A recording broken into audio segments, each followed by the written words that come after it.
तो दोस्तों, इस एपिसोड में मैं आपको मिलवाने वाला हूँ हमारे आपके सबसे बड़े दुश्मन से, जो हमको बहुत सारे काम करने से रोकता है। बहुत सारे ऐसे काम होते हैं, जो हम कर सकते हैं, जो हम करना चाहते हैं, लेकिन हम नहीं कर पा रहे होते हैं। उसकी वजह है ये वाला दुश्मन, जिसके बारे में अभी हम बात करने जा रहे हैं।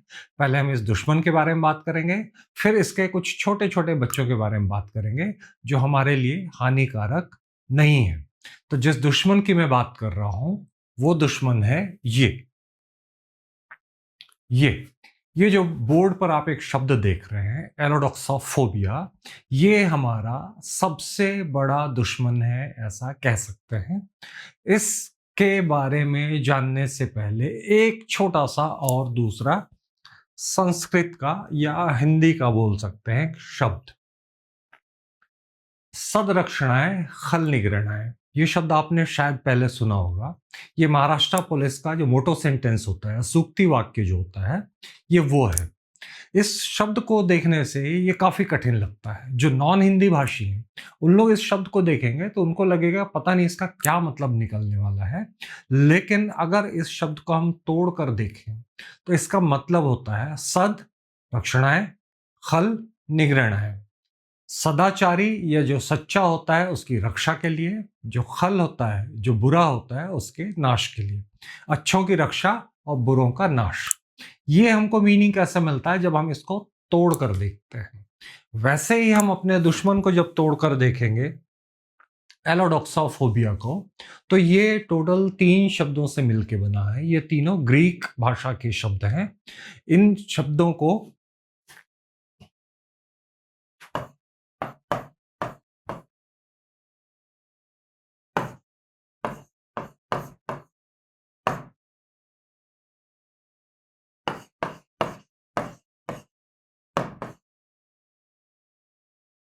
एलो, डोक्सा एंड फोबिया, ये 3 शब्द हैं।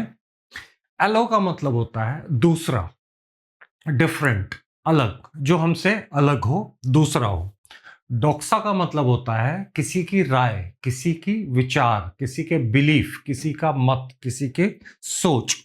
फोबिया मतलब कॉमन है, हम सब जानते हैं। फोबिया मतलब होता है डर। क्लॉस्ट्रोफोबिया मतलब किसी बंद जगहों पे जब रहने से जो एक घुटन सी होती है, डर सा लगता है, क्लॉस्ट्रोफोबिया होता है। हाइड्रोफोबिया होता है जिसमें हम पानी से डरने लगते हैं। तो एलोडोक्साफोबिया, एलो मतलब दूसरा, डोक्सा मतलब राय या सोच, फोबिया मतलब डर, दूसरे की राय का डर। दूसरे क्या कहेंगे, दूसरे क्या सोचेंगे, इस बात का डर हमको बहुत सारे काम करने से रोकता है, जो हम करना चाहते हैं, जो हम कर सकते हैं।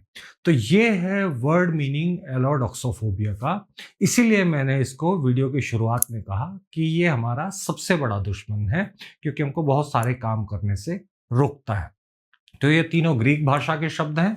इन तीनों शब्दों को जोड़ देते हैं तो हमारे पास आता है एलोडोक्सोफोबिया, दूसरों की राय का डर।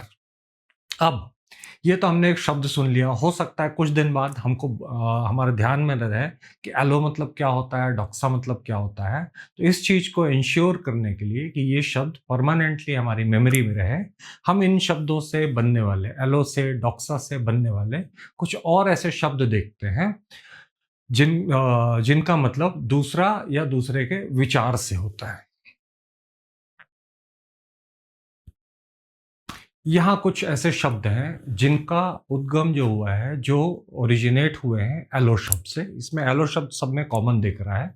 Yellow immunity, allotropy, alloy, alias, allodynia and allopathy. हम एक एक करके इन शब्दों को देखते हैं कि इसमें एलो किस रूप में आ रहा है। पहला शब्द जो होता है एलो इम्यूनिटी। एलो इम्यूनिटी एक मेडिकल कंडीशंस होती है। इम्यूनिटी के बारे में हम जानते हैं कि ये हमारे शरीर की प्रतिरक्षा प्रणाली होती है।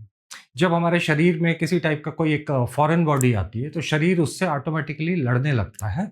और इस सिस्टम को हम लोग इम्यूनिटी के नाम से जानते हैं। एलो इम्यूनिटी क्या होती है कि मोस्टली जब ब्लड ट्रांसफ्यूजन होता है, या जब कभी भी हम ऑर्गन ट्रांसप्लांट करवाते हैं, तो वैसी कंडीशन में कई बार शरीर उस ऑर्गन को, जो बाहरी दूसरे व्यक्ति का ऑर्गन होता है, उसको कई बार एक्सेप्ट कर लेता है, लेकिन कई बार उसको एक्सेप्ट नहीं भी कर रहा होता है, ये एलो इम्यूनिटी होती है। सपोज जैसे एक एक व्यक्ति का किडनी ट्रांसप्लांट होता है, तो अचानक से उसका जो शरीर होता है, वो जो बाहरी किडनी, जो दूसरी किडनी लगाई जाती है, उसको स्वीकार करने से मना कर देता है। वो कहता है कि ये मेरे शरीर का हिस्सा नहीं है, ये एक बाहरी एलिमेंट है, और उसको एक्सेप्ट नहीं करता है, उससे लड़ने लगता है। इस मेडिकल कंडीशन को हम लोग एलो इम्यूनिटी के नाम से जानते हैं। दूसरा एलोट्रोपी। एलोट्रोपी बहुत कॉमन है, ये केमिस्ट्री में होता है कि कोई एक एलिमेंट, कोई एक ऐसा तत्व होता है जो नेचर में एक से ज्यादा रूपों में पाया जाता है, अलग अलग रूपों में पाया जाता है, तो वो अलग अलग रूप जो होते हैं उस एलिमेंट के एलोट्रोपी होते हैं। जैसे ग्रेफाइट और जो डायमंड होते हैं, वो कार्बन के एलोट्रोपी होते हैं। कार्बन ग्रेफाइट के रूप में पाया जाता है, अपने से अलग ग्रेफाइट के रूप में पाया जाता है, और एक अलग रूप में पाया जाता है जिसको हम लोग डायमंड बोलते हैं। ये होती है एलोट्रोपी। इसमें भी एलो आया जिसका मतलब दूसरा निकल रहा है, एलॉय। एलॉय भी कॉमन है। एलॉय एक मिक्स धातु होती है जिसमें मूल धातु के अलावा उसमें कोई एक और मेटल मिक्स होती है। जैसे स्टील जो होता है, तो स्टील में आयरन के साथ कार्बन मिक्स होता है, एक दूसरी धातु मिक्स होती है, तो ये एलॉय कहलाती है। या स्टेनलेस स्टील होता है, उसमें आयरन के साथ क्रोमियम मिला होता है, एक दूसरी धातु मिली होती है, दूसरी मेटल मिली होती है, तो ये स्टेनलेस स्टील जो होता है ये एक एलॉय फॉर्म होता है। Then come to alias. Alias क्या होता है? अलियास किसी का उपनाम या दूसरा नाम होता है। दूसरा नाम से मेरा मतलब है, एग्जाम्पल के तौर पे उसको समझते हैं कि जैसे अमिताभ बच्चन जो हमारी इंडस्ट्री के एक बहुत बड़े स्टार हैं, उनको हम लोग एक दूसरे नाम से जानते हैं, बिग बी के नाम से। तो बिग बी जो है अमिताभ बच्चन के लिए एलियास है। या जैसे विराट कोहली का एग्जाम्पल लेते हैं तो उनको किंग कोहली कहा जाता है। तो ये जो किंग कोहली है, ये विराट कोहली का एलियास है। एलियास मतलब दूसरा नाम, और ये भी निकला है एलो शब्द से, एलोडिनिया। ये थोड़ा सा इंटरेस्टिंग होने वाला है। डीनिया जो शब्द होता है वो ग्रीक भाषा में उसका मतलब होता है दर्द या पेन। तो एलोडिनिया का क्या मतलब होना चाहिए? क्या इसका वर्ड मीनिंग ये निकल रहा है कि दूसरे का दर्द, मतलब जब हम बोलते हैं मैं तुम्हारा दर्द समझ सकता हूं या मैं उसका दर्द फील कर सकता हूं, ये एलोडिनिया होता है? जी नहीं, एलोडिनिया ये नहीं है। एलोडिनिया का मतलब होता है कि किसी ऐसी चीज के कारण दर्द जो दर्द पैदा करने में सक्षम ही नहीं है, किसी दूसरे के कारण दर्द। इसको उदाहरण से हम समझते हैं कि सपोज आपके हाथ पे यहाँ पे कहीं चोट लग गई है, कुछ बर्निंग हो गई है, और ये जगह थोड़ी सी सेंसिटिव हो गई है। अब इस जगह पे फिलहाल आपको किसी टाइप का कोई दर्द नहीं हो रहा है, लेकिन जैसे ही आप फुल स्लीव की एक शर्ट पहनते हैं, स्लीव जब इस पर रब करती है तो उसकी वजह से आपको जो पेन होने लगता है, वो वाला पेन एलोडीनिया पेन कहलाएगा। स्लीव में आपको दर्द देने की कोई काबिलियत नहीं है, कोई ताकत नहीं है, लेकिन जब स्लीव उस जगह पे रब कर रही है तो उसके कारण जो आपको पेन हो रहा है, ये पेन लोडिनिया होगा।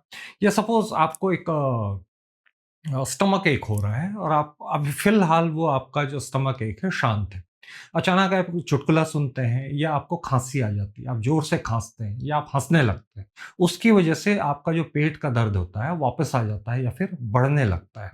तब ये हंसी या खांसी, इनमें अपनी कोई ऐसी योग्यता नहीं है कि वो आपको दर्द दे सके, लेकिन हंसने या खांसने की वजह से आपका जो पेट का दर्द है वो फिर से स्टिमुलेट हो जा रहा है। इस टाइप के दर्द को हम लोग एलोडेनिया बोलते हैं।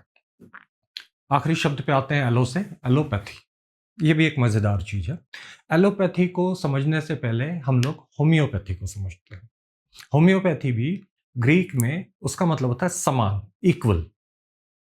तो होम्योपैथी जो पैथी होती है वो जिस सिद्धांत पे काम करती है कि आपको जिस पर्टिकुलर जीवाणु के कारण, जिस विषाणु के कारण, जिस टाइप के लक्षणों के कारण आपके शरीर में कोई रोग उत्पन्न हो रहा है, उसी विषाणु की, उसी जीवाणु की बहुत थोड़ी सी मात्रा आपके शरीर में प्रवेश कराई जाती है, और ये दोनों आपस में एक दूसरे को मिलकर काउंटर करती हैं, जिससे आप उस बीमारी से मुक्त होते हैं। तो होम्योपैथिक के सिद्धांत पे काम करती है कि जिस चीज से आपको परेशानी है, वही समान चीज आपके शरीर में थोड़ी मात्रा में डाल दी जाए। एलोपैथी जो होती है, एलोपैथी मतलब होता है कि जिस चीज के कारण आपको परेशानी है उसका दूसरा, उसका उलट, उसका विपरीत रूप आपके शरीर में डाल दिया जाए तो ये दोनों एक दूसरे को काउंटर करते हैं। जैसे आग जल रही है तो आग को पानी डालकर जैसे बुझा दिया जाता है, एलोपैथी इसी सिद्धांत पे काम करती है कि आपको शरीर में अगर कहीं पे पेन हो रहा है तो आपको कोई ऐसी दवाई दी जाती है, उस पेन को किल कर देती है, पेन किलर कहलाती है वो। तो एलोपैथी जो होती है उसमें आपको लक्षणों से दूसरी कोई दवाई दी जाती है, और होम्योपैथी में आपको जो लक्षण होते हैं समान किस्म की मेडिसिन आपको दी जाती है जिससे आप उस बीमारी से अलग होते हैं। तो ये एलो के कुछ रूप थे। इसके बाद हम एलो को ज्यादा देर तक अपने दिमाग में रख पाएंगे कि एलो मतलब होता है दूसरा या अदर। आते हैं डॉक्सा पे। ये कुछ शब्द हैं जो डॉक्सा से निकले हुए हैं। Orthodox, heterodox, paradox, dogmatic and dogma. Orthodox, orthodox क्या होता है? ऑर्थो का वंस अगेन जो ग्रीक मीनिंग होता है उसका मतलब होता है स्ट्रेट या सीधा। तो जो सीधी परंपरा चली आ रही है, जो सदियों से जो मत चले आ रहे हैं, जो नियम चले आ रहे हैं, उन्हीं नियमों को मानने वाला, उससे बिल्कुल इधर उधर न होने वाला व्यक्ति ऑर्थोडॉक्स कहलाता है। जो सदियों से चली आ रही परंपराओं को मानता है, उन्हीं पे बिलीव करता है, ऐसा मत ऑर्थोडॉक्स मत कहलाता है। हेट्रोडॉक्स उसका जस्ट अपोजिट है। हेट्रो मतलब होता है अलग। तो जो परिपाटी बनी हुई है, जो सदियों से जो चीज चली आ रही है, वो उन नियमों को नहीं मानता है, उन सिस्टम्स को नहीं मानता है, उससे अलग जो काम कर रहा होता है, ऐसे व्यक्ति को हम लोग हेट्रोडॉक्स बोलते हैं। पैराडॉक्स, पैराडॉक्स का मतलब होता है कॉन्ट्रोडक्टरी। एक जो आप मत जो आपका है उसके कंट्राडिक्शन में अगर आपको एक दूसरा मत लेकर आ रहे हैं, उसको पैराडॉक्स बोलते हैं। इसको एग्जाम्पल के तौर पे समझते हैं कि जैसे एक आदमी बोलता है कि मुझे स्विमिंग सीखनी है, साथ ही बोलता है लेकिन मैं पानी में नहीं उतरूंगा, तो ये उसका जो स्टेटमेंट है ये पैराडॉक्स स्टेटमेंट कहलाएगा। एक बात जो बोल रहा है अगली बात में उसका काउंटर कर रहा है, पैराडॉक्स होगा। डॉगमेटिक, डॉगमेटिक एक जिद्दी व्यक्ति होता है जिसका अपना जो खुद की राय होती है, खुद का जो मत होता है, वो उसी पे बिलीव करता है, उसके अलावा किसी की राय सुनने को तैयार नहीं होता है, किसी की सलाह सुनने को तैयार नहीं होता। सिर्फ मेरी राय है जो सही है। ऐसे हठी, ऐसे जिद्दी, ऐसे आदमी को हम लोग डॉगमेटिक आदमी बोलते हैं। और आखिरी में डॉगमा। डॉगमा का मतलब थोड़ा सा अलग सा होता है। डॉगमा मतलब होता है कि एक ऐसा मत या ऐसी राय या ऐसा कोई विचार जिसको हम लोग क्रिटिसाइज नहीं करते, और जैसा हमको बताया जाता है एज इट इज हम उसको फॉलो करते हैं, इस टाइप की चीज को डॉगमा बोला जाता है। जैसे हम लोग रिलीजियस चीजें जो हमको बताई जाती हैं तो हम मान के चलते हैं वो क्रिटिसिज्म से परे है। ये एक छोटे एग्जाम्पल के रूप में लेते हैं। एक जैसे समाज में एक धारणा है कि जो पुरुष होते हैं वो रोते नहीं है। अब ये सही है या गलत है दैट इज सेकेंडरी, लेकिन ये एक धारणा बनी हुई है और लोग उसको एज इट इज मान लेते हैं, उसको काउंटर नहीं करते हैं। इस टाइप के विचार को हम लोग डॉगमा बोलते हैं।